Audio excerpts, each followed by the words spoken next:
I knew the second Scott Palmer leaned back in that expensive chair with that stupid smirk on his face that this was going to be one of those days you remember forever. The kind where your whole life changes in about 30 seconds. Scott sounded cocky, like some 37-year-old hotshot who thought his MBA taught him everything about running a telecommunications company. Badge, laptop, and access cards on the table, Carl. Now. No explanation, no private conversation, just a public execution right there in the quarterly operations meeting. 22 employees watching from their seats and video calls, including Nicole Parker, the 24-year-old systems developer I'd been mentoring for the past 2 years. She looked like someone had punched her in the gut. Hell, we all did. My name's Carl Bennett, and I'm 49 years old. Been with Pinnacle Communications for 15 years, built their entire network security setup from scratch.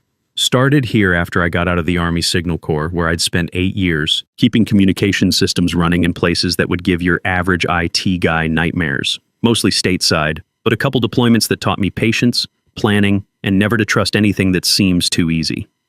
When I walked into this place in 2009, it was a small regional ISP with maybe 60 employees and network security that was basically held together with duct tape and hope. I was 34, fresh out of the service and ready to build something that would actually last. Met my ex-wife Susan at the company holiday party that same year. She worked in billing back then, had this laugh that could fill up a room and actually listened when I talked shop. We had some good years before everything went sideways. The divorce was final 3 years ago, but we still work together when it comes to Jeremy, our 20-year-old son who's studying electrical engineering at State. Kid's got my head for systems and his mom's people skills, which makes him way smarter than both of us. The tuition hits my bank account like a freight train every semester. $18,000 for in-state plus room and board brings it to about $27,000 total.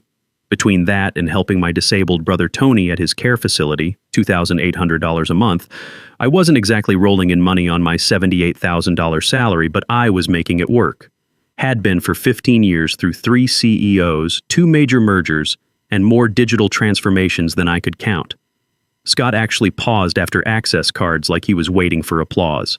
This was the efficiency expert they'd brought in 6 months ago to streamline operations and cut costs. Translation: fire the expensive old guys and replace them with cheaper alternatives. Apparently I was too expensive for keeping 850 network nodes and our entire customer data system safe from every hacker with a laptop and an attitude. The thing is, about a year ago I'd had what the doctors called a minor heart episode. Nothing serious, they said, but enough to remind me I wasn't 30 anymore and needed to keep my health insurance. My doctor wanted me to cut back on stress. Guess the universe had other plans. You seem surprised, Carl, Scott continued, clearly loving every second of this. Surely someone with your background understands the need for operational efficiency in today's competitive market. I wasn't about to give him the satisfaction of begging. 8 years in the Army teaches you that some battles aren't worth fighting in public. I took off my badge with one smooth motion, the same way I'd removed my uniform for the last time all those years ago. Set it next to the laptop I'd already shut down during his little speech and placed my access cards beside them like I was getting ready for inspection.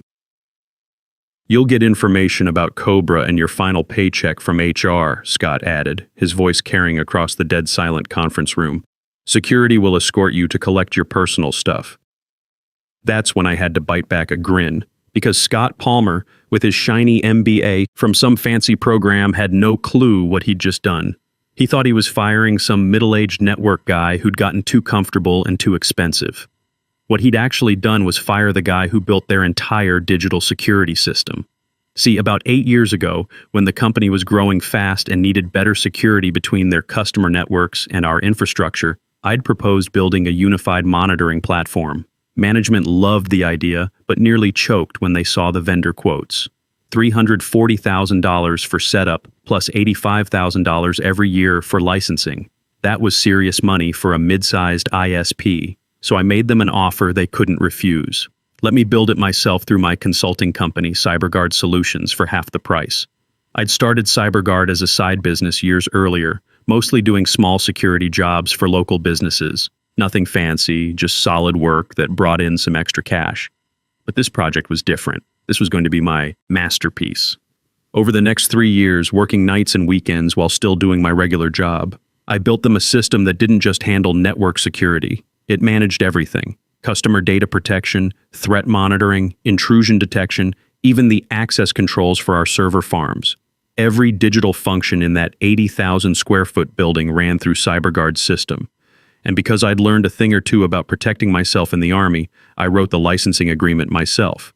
Legal signed off on it without really reading the fine print, too focused on the cost savings and impressed by my technical docs. Buried in Section 7, subsection C, was language so clear even a first-year law student couldn't miss it. This license shall remain valid only while the named founder remains actively employed by the licensee. Termination of employment, voluntary or otherwise, will result in immediate termination of the master license. I walked out of that conference room, with my head up, security following me like I was some kind of criminal. Philip Jackson, the security supervisor, was a good guy I'd known for 10 years. He looked embarrassed as hell. "Sorry about this, Carl," he muttered as we headed toward my desk. "This whole thing stinks." "Just business, Philip," I told him. But inside I was thinking about that licensing agreement and wondering how long it would take them to figure out what they'd lost. My desk looked exactly like I'd left it that morning. Coffee mug still half full, picture of Jeremy at his high school graduation wearing that proud smile, and a small American flag I'd kept since my discharge ceremony. 15 years of my life getting packed into 2 cardboard boxes. As we walked toward the exit, I could feel eyes on me from every cubicle and office. Some looked sorry for me, some curious, some probably just glad it wasn't their turn. Keith Rodriguez, my closest buddy in the network engineering department, gave me a quick nod. Nicole. Parker looked ready to cry. Out in the parking lot, I didn't get mad. Getting mad clouds your judgment, and the Army had beaten that lesson into me during some pretty long nights fixing broken communication gear. I sat in my truck with my hands on the wheel, feeling oddly clear-headed for the first time in months. 15 years of loyalty, and this was how it ended. But as I drove home through the afternoon traffic, something else was settling in my mind. Scott Palmer had just made the biggest mistake of his career. He just didn't know it yet. The thing about military training is it teaches you to think ahead and plan for different scenarios. Driving home that afternoon, I wasn't feeling sorry for myself about getting fired. I was running through variables. HR would process my termination paperwork by end of business. The system would update overnight. By tomorrow morning, every network node, every security monitor, every access point in that building would be trying to get authentication from a license that no longer existed. I live in a modest 2-bedroom apartment about 20 minutes from the office. Nothing fancy, but it's clean and quiet, which is all I need these days. After Susan and I split up, I sold the house we'd bought when Jeremy was little. The extra money went into his college fund and Tony's care fund, which was looking pretty important right about now with my sudden unemployment. The apartment complex is mostly working people, nurses, teachers, a couple other tech guys. Mrs. Garcia next door is a retired school administrator who always asks about Jeremy when she sees me. Good people, the kind who get that life sometimes throws you curveballs and you just roll with it. I poured myself a couple fingers of bourbon, nothing too fancy, but way better than what we used to drink in the barracks, and sat down at my kitchen table with my personal laptop. The CyberGuard Solutions admin panel loaded up like it had thousands of times before, showing me everything about their infrastructure in real time. 850 active connections, customer networks running smooth, threat detection systems all green, data protection working perfectly, everything normal, everything about to change in about 12 hours. The beauty of the system I'd built was how simple it was. One master server handling everything, with backup systems that all pointed back to the same licensing check. I designed it that way on purpose. Single point of control, impossible to work around without admin access that only existed in my CyberGuard database. Scott Palmer probably thought CyberGuard was just some boring tech company name. He'd looked at the budget, seen my salary, and decided I was an expensive luxury they could do without. What he didn't get was the difference between cost and value. I wasn't just another employee.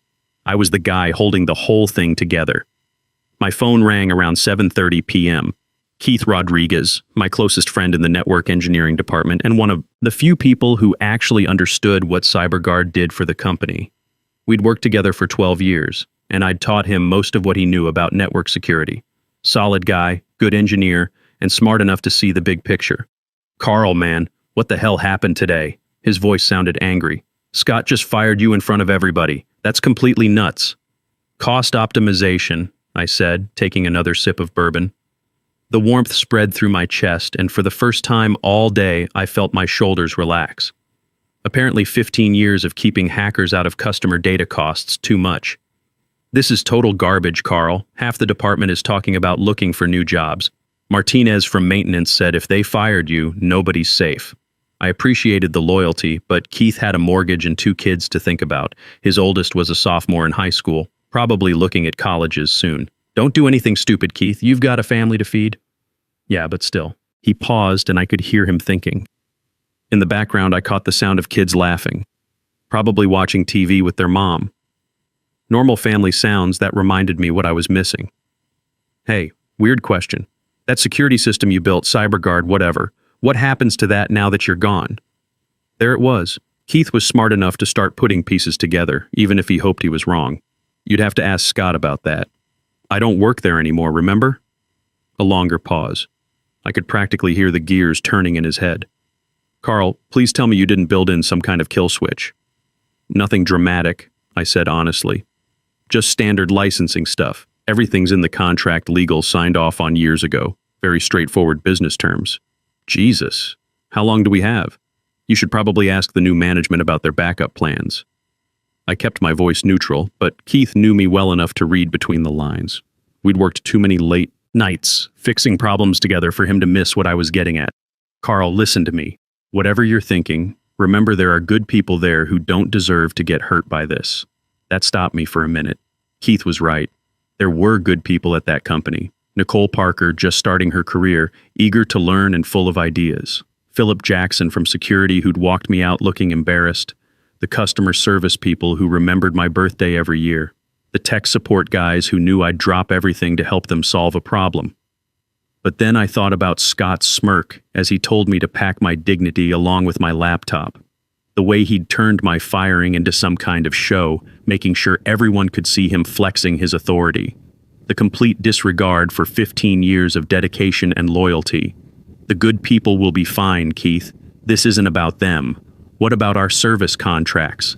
The municipal government account, that healthcare network. We just landed. Those are management problems now. I'm sure Scott has it all figured out. After I hung up, I walked out onto my small balcony and looked toward the business district where the office building's lights were visible against the night sky. 3 shifts running around the clock, managing networks for small businesses, government offices, healthcare facilities, critical stuff that needed rock-solid security. Somewhere in there, Scott was probably still at his temporary office, working late to impress the board, maybe planning his next round of cost cuts, maybe celebrating his first victory in what he probably saw as a war against inefficiency. In about 10 hours, his phone was going to start ringing. I finished my bourbon and went inside. Tomorrow was going to be interesting, but tonight I had real stuff to deal with. Cobra paperwork to look over, unemployment benefits to file for, and a tough conversation with Jeremy about what this meant for his college money. My severance package would cover 6 weeks, and I had some savings, but when you're flying solo financially and supporting college tuition plus a disabled brother, there's not much room for error. I called Jeremy around 9 p.m. knowing he'd still be up. College kids keep crazy hours, and he was probably either studying for his digital circuits exam or playing video games with his roommate. Hey, Dad, what's up? He sounded tired, maybe stressed about classes. Electrical engineering isn't easy, but he was handling it way better than I'd handled my signal training back in the Army. Got some news, son. Lost my job today. Silence for a few seconds. I could hear his dorm room in the background. Typical college noise. Seriously? Why? New management? Cost cutting? Nothing I did wrong, just politics. Dad, are you okay? I mean, money-wise? Should I look into more loans or maybe transfer somewhere cheaper? This is why I was proud of that kid. 20 years old and already thinking like a man. His mother raised him right, even though our marriage didn't work out. Don't worry about that right now. I've got some options and we'll figure it out together. Just focus on your studies. If you need me to come home, absolutely not. You stay right where you are and keep working hard. I didn't spend 15 years building systems so you could drop out because some consultant got happy with the pink slips. But as I said it, I realized that maybe, just maybe, Those 15 years were about to pay off in a way Scott Palmer never saw coming. I woke up at 6 a.m. without an alarm, same as I had for the past 15 years. Old habits die hard, especially when the Army drilled them into you for 8 years. For about 3 seconds, I started going through my usual morning routine. Shower, coffee, check overnight alerts, drive to the office. Then reality kicked in. No office, no alerts, no job. The quiet was weird. For over a decade, my phone had been buzzing by 7 a.m. with some crisis or another. Security alerts, network slowdowns, customer complaints about connection problems. I'd become the go-to guy for everything digital, which meant my phone never really stopped ringing during work hours. But this morning, nothing. Just the sound of traffic outside and Mrs. Garcia next door starting her car to go volunteer at the school district office. Normal sounds of people going to work while I sat in my kitchen, suddenly unemployed at 49. I made coffee in my little French press, the good stuff I usually save for weekends, and checked my personal laptop out of habit. The CyberGuard admin panel showed exactly what I expected. License status displayed terminated in big red letters across the top of the screen. Below that, error messages everywhere as 850 connections tried to get authentication from a system that no longer knew them. The thing about good engineering is that when it fails completely but cleanly. I hadn't built in any nasty code or dramatic explosions, just a clean, immediate cutoff. Every access attempt got the same polite error message. Authentication temporarily unavailable. Please contact your system administrator. Of course, their system administrator had been fired yesterday. Network status showed red across the board. Security monitoring systems offline. Customer data protection asking for authentication. Threat detection down. Even the employee badge readers at the main entrance were locked out. It was like watching dominoes fall in slow motion, each system finding out it couldn't talk to the others. My phone stayed quiet until 8:47 a.m. Then it started. Text from Nicole Parker. Mr. Bennett, nobody can log into anything. Network security, customer portals, threat monitoring, everything's down. Keith doesn't know what's wrong. People are stuck in the parking lot because the badge readers aren't working. I didn't text back. Nicole was a smart kid and she'd figure out the connection soon enough. Plus, I wasn't their employee anymore. Whatever problems they were having were management's job now. 20 minutes later, my phone rang. Keith Rodriguez, his voice tight with stress. Carl, we've got a major situation here. Everything's locked up tight. Can't access security controls, can't monitor customer networks, can't even check threat levels. We've got 140 people standing around waiting for someone to manually let them through the front gates. Sounds rough, I said, keeping my voice neutral while sipping my coffee. Carl, come on. This is the CyberGuard system, right? That licensing thing you mentioned last night? I don't work there anymore, Keith. You'd have to ask management about their vendor relationships. A pause, then quietly, how long before they figure out what's happening? Depends on how smart your new operations guy is. I took another sip of coffee and looked out my kitchen window at the morning traffic. Somewhere in that stream of cars were dozens of my former coworkers sitting in parking lots, unable to get through the automated security gates because their access system was down. Jesus, Carl, the customers are going to flip out. We've got that municipal contract expecting 99.9% uptime. The healthcare network can't afford any security gaps. That's when I felt the first little stab of guilt. Keith was right. This wasn't just about Scott Palmer. Every minute the system stayed down meant angry customers, potential data risks, and lost money for a company that employed a lot of good people with families and mortgages and college payments just like mine. But then I thought about Scott's smirk as he told me to pack my dignity along with my laptop. The way he'd turned my firing into some kind of theater, making sure everyone could see him showing off his authority. I'm sure Scott will figure something out, I said. He's got an MBA, right? Probably learned all about crisis management in business school. By 10:15, my phone was buzzing constantly. Texts from people I hadn't heard from in months, all asking the same basic question. Is this because you got fired? Around 11:30, I got a call from a number I didn't recognize. Mr. Bennett, this is Rachel from Emergency IT Support. I'm calling because we're having some technical problems with our security systems, and your name came up as someone who might be able to help. Poor Rachel. Probably some contractor who'd been handed a phone and told to start calling anyone who might know something about their setup. She sounded young, maybe fresh out of college, definitely way over her head. Sorry, Rachel, but I don't work there anymore. You'll need to contact CyberGuard Solutions directly for any licensing or technical stuff. I see. Do you have their contact information? I had to bite back a laugh. Should be in your vendor database. Or you could Google it. CyberGuard Solutions should come right up. We tried that. The website just has a contact form. We've been trying to reach someone all morning. Well, I'm sure they'll get back to you when they can. These things take time. My phone rang again at 1:15 p.m. This time it was a number I knew. The main company line. Carl. It wasn't a question. Scott's voice was totally different now. No more smugness, just something that sounded like barely controlled panic. Scott. I kept my voice level, professional, like I was talking to any other business contact. We need to talk. I don't work there anymore, remember? You made that pretty clear yesterday. A pause. In the background, I could hear voices, stressed-out conversations, the sound of a company in full crisis mode. Someone was arguing about calling customers to explain service outages. Someone else was asking about insurance coverage if they couldn't monitor security threats. Look, we're having some issues with our security systems. The vendor says the license is tied to you personally. That's right. Another pause. Longer this time. I could practically hear him choosing his words carefully, probably with someone coaching him in the background. What would it take to get that fixed? And there it was. Less than 24 hours after firing me in front of 140 people, Scott Palmer was asking for my help. The same guy who told me to pack my dignity along with my laptop was now forced to come crawling back, begging for the expertise he'd thrown away as too expensive. But I wasn't about to make this easy for him. You'll need to talk to CyberGuard Solutions about any licensing stuff, I said calmly. I believe you have their information. Carl, come on, we both know you are CyberGuard Solutions. Then you should probably talk to them about getting service restored. I'm just enjoying my first day of retirement. I hung up before he could say anything else. Not angry, not dramatic, just clean. The way you end a business call when there's nothing left to discuss. The quiet after I hung up on Scott lasted exactly 52 minutes. Then my phone rang again, but this time it was a number that made me sit up straight. Roger Taylor's direct line. Our CEO didn't make social calls, especially not to guys who'd just been fired. Carl, it's Roger Taylor. His voice was calm, but I could hear the weight behind it.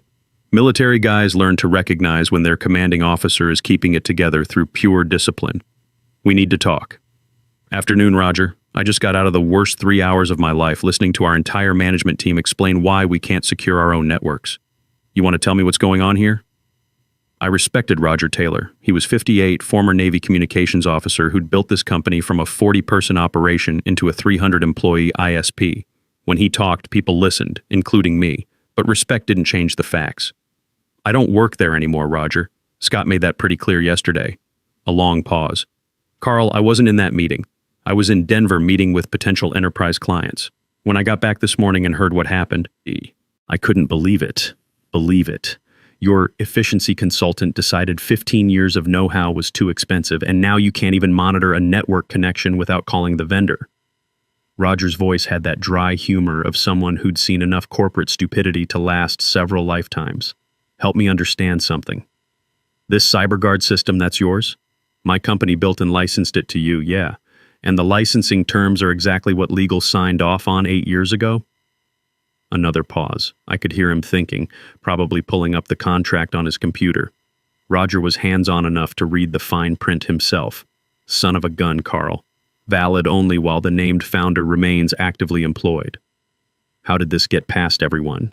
It didn't get past anyone. It was reviewed, approved, and signed by the right people.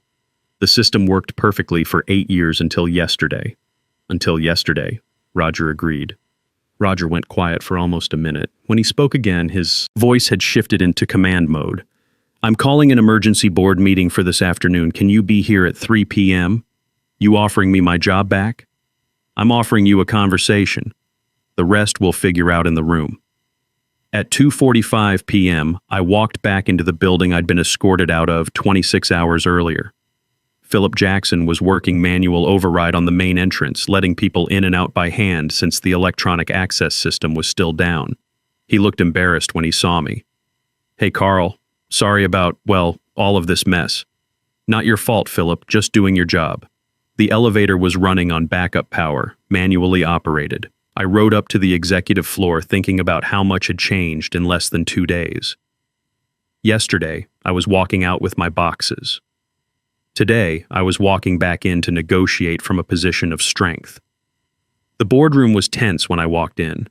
Roger Taylor sat at the head of the table, flanked by 3 board members I knew: Linda Cooper from Legal, Mark Williams, who represented the investors, and Jennifer Adams, a tired-looking woman in her 50s with a laptop open in front of her. "Carl, thanks for coming," Roger gestured to an empty chair. "I think you know everyone except our emergency IT consultant, Jennifer Adams from SecureNet Recovery. Jennifer, this is Carl Bennett, our former network security director and the founder of CyberGuard Solutions." Jennifer looked up from her screen. "Mr. Bennett, I've been reviewing your system setup. It's comprehensive. Thanks. Also completely impossible to get around without admin access. My firm handles system recovery, and I've never seen anything this tightly locked down." Roger leaned forward. "Jennifer estimates 4 to 6 weeks and $180,000 to rebuild our infrastructure from scratch, assuming we can find all the documentation and retrain our people on new systems." "What about our current operations?" Linda Cooper asked. "Dead in the water until Mr. Bennett decides to restore the license." Scott shifted uncomfortably in his chair at the far end of the table. He looked like he hadn't slept in 30 hours. His expensive suit was wrinkled, and his Silicon Valley confidence had melted into something that looked like barely controlled panic. All eyes turned to me. I opened the folder I'd brought and slid copies of a single document across the table. New licensing agreement. Updated terms reflecting current market rates and how critical this service actually is. Scott finally spoke, his voice strained. "What are you asking for?" I kept my voice calm, professional. "Restoration of the master license under a 3-year agreement at $95,000 annually, paid in advance. Consulting contract for system documentation and knowledge transfer at $125 per hour, estimated 200 hours. And a written acknowledgement that yesterday's termination was handled wrong." The room went dead quiet. Linda Cooper was already scanning the contract, her legal brain checking for problems. Mark Williams was running numbers on his phone. Roger Taylor was watching Scott, probably wondering if his efficiency consultant was worth keeping around. "The acknowledgement letter," Scott said slowly. "What exactly would that say? That the decision to fire me was made without proper consideration of what the company actually needed and that the process was unprofessional." Scott's face went pale. "I'm not admitting I screwed up." "Then your systems stay down," I said simply. "Your call." Roger Taylor leaned back in his chair, studying Scott like a naval officer deciding whether to surface in hostile waters. After what felt like forever but was probably 30 seconds, he turned to me. "We'll sign." The rest took another hour, but it was mostly details. Jennifer Adams would work with me on the knowledge transfer. Keith Rodriguez would get promoted to senior network security engineer with an $8,000 raise. Scott Palmer would be transferring to the corporate office for strategic initiatives within 30 days. Everyone understood that was corporate speak for career over. When the last signature was done, I stood and shook Roger's hand. "Pleasure doing business with you, Carl," Roger said quietly. "For what it's worth, this never should have happened. No, sir, it shouldn't have. But it did. And now everyone knows what institutional knowledge is actually worth." I walked out of that building with a 3-year contract worth $285,000, and the quiet satisfaction of someone who'd not only survived an ambush, but turned it into a strategic victory. Behind me, Scott Palmer was probably updating his LinkedIn profile and wondering how he'd explain this disaster to future employers. 2 weeks later, Jeremy called to tell me his grades were good enough for the dean's list. I didn't tell him that his tuition was locked in for the next 3 years, or that his old man had just learned that sometimes the best revenge is simply letting people face the consequences of their own bad decisions. That's how you handle it. When someone mistakes your quiet competence for weakness, you don't get mad, you don't get loud, you get professional terms and conditions that make sure it never happens again. And when you walk back into that same conference room where they humiliated you, you do it with a contract in your hand and the knowledge that respect isn't given, it's earned, and sometimes it has to be demanded. Sometimes the people who talk the least are the ones holding everything together. The loudest lesson comes when they simply walk away and let gravity handle the rest. In a world that worships youth and credentials, never forget that some knowledge can't be Googled, some experience can't be taught in business school, and some bridges shouldn't be burned because you might need to charge a toll to cross back. The real power isn't in being indispensable, It's in making sure the right people understand exactly what they're about to lose before they make the biggest mistake of their careers. Some days feel off, like I'm standing but still falling. A little pain, a little tired, and no one to tell it all to. There are days that feel unsteady, like I'm drifting out of place. Every step just feels so heavy, with a smile I have to fake. A little hurt I keep inside me, a little weight I always hide, and 1,000 quiet worries I've been holding deep inside. There's no one here to tell it to, no one who would understand. So I carry all these feelings like they're slipping through my hands. A little broken, little lost, trying hard to just get through. All these nights I stay awake with everything I never say to you. I keep walking through the silence like it's all I've ever known. Every crowded room reminds me how it feels to be alone. There's no one here to tell it to, no one who would understand. So I carry all these feelings like they're slipping through my hands. A little broken, little lost, trying hard to just get through. All these nights I stay awake with everything I never say to you.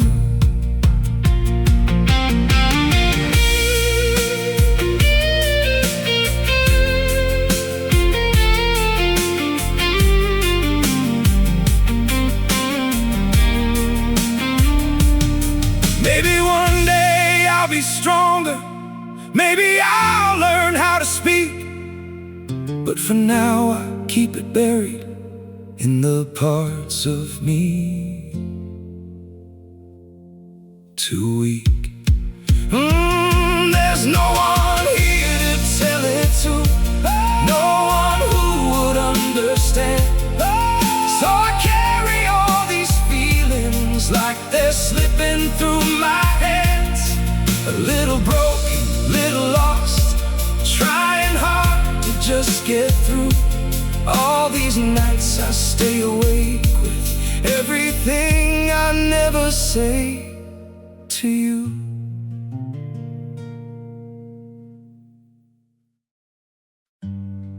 They say just forget, move on like it's easy. But forgetting you feels like remembering someone I've never seen. I've been trying to erase you from the places in my mind, but the harder that I fight it, the more you're hard to leave behind. Every memory keeps slipping through the cracks I try to close, like a face I should remember, but somehow never know. Forgetting you feels impossible, like chasing something I can't hold, like trying to remember someone that I've never even known. I keep reaching through the silence for a past I can't undo, 'cause letting go of what we had feels like losing something true. Every moment turns to fragments, every thought just fades to blue, like I'm searching for a feeling that still only leads to you. Forgetting you feels impossible, like chasing something I can't hold, like trying to remember someone that I've never even known.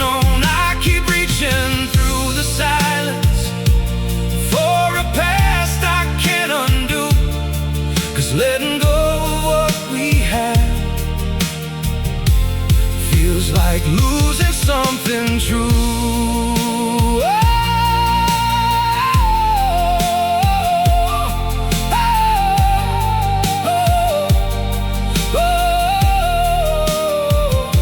If I never met you, maybe I would know just how to heal. But now every empty moment still reminds me what is real. Forgetting you feels impossible, like chasing something I can't hold, like trying to remember someone that I've never even known. I keep reaching through the silence for a past I can't undo, 'cause letting go of what we had feels like losing something true.